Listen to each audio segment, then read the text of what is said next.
కేరళలో సంచలనం సృష్టించిన నటి కిడ్నాప్ ఆమెపై లైంగిక దాడికి పాల్పడిన కేసులో కీలక పరిణామం చోటు చేసుకుంది. ఈ కేసులో మలయాళ నటుడు దిలీప్ కి ఊరట లభించింది. ఎర్నాకుళం కోర్టు నిర్దోషిగా తేల్చింది. హీరోయిన్ పై 8 ఏళ్ల నాటి లైంగిక వేధింపుల కేసులో మలయాళ నటుడికి క్లీన్ చిట్ దొరికింది. ఎర్నాకుళం కోర్టు నిర్దోషిగా ప్రకటించింది. ఈ తీర్పుతో హీరోయిన్ పై లైంగిక వేధింపుల కేసుకు సంబంధించి 8 ఏళ్లుగా ఆరోపణలు ఎదుర్కొంటున్న మలయాళ నటుడు దిలీప్ కు భారీ ఊరట లభించింది. అత్యాచారం, కుట్ర వంటి నేరాల కింద 6గురిని దోషులుగా తేల్చిన న్యాయస్థానం దిలీప్ పై అభియోగాన్ని నిరూపించడంలో ప్రాసిక్యూషన్ విఫలమైందని కోర్టు తెలిపింది. తీర్పు తర్వాత భావోద్వేగానికి లోనయ్యారు దిలీప్.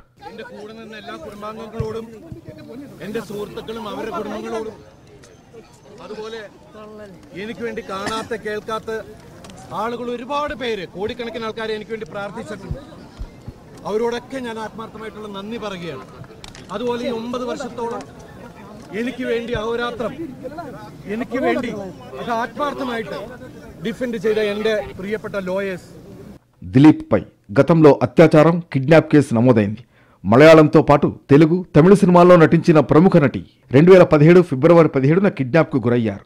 దుండగులు కారులో ఆమెను అపహరించి దాదాపు 2 గంటల పాటు లైంగిక వేధింపులకు పాల్పడ్డారు. కొచ్చిలో ఈ ఘటన జరిగింది. విచారించిన పోలీసులు దిలీప్తో పాటు 10 మందిపై కేసులు నమోదు చేశారు. కిడ్నాప్, లైంగిక వేధింపులు, గ్యాంగ్ రేప్, ఉద్దేశపూర్వకంగా ఆధారాలు చెరిపేయడం లాంటి వాటిపై కేసులు నమోదయ్యాయి. 2017లోనే నటుడు దిలీప్ను అరెస్టు చేశారు. 4 నెలల తర్వాత బెయిల్పై బయటకొచ్చిన దిలీప్ కేరళ పోలీసులు పక్షపాతంతో వ్యవహరిస్తున్నారని ఆరోపిస్తూ ఈ కేసును సిబిఐ దర్యాప్తు చేయాలని డిమాండ్ చేశారు.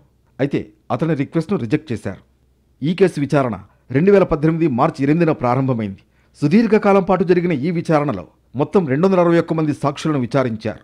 వారిలో పలువురు సినీ ప్రముఖులు ఉన్నారు. 28 మంది సాక్షులు ప్రతికూలంగా మారారు.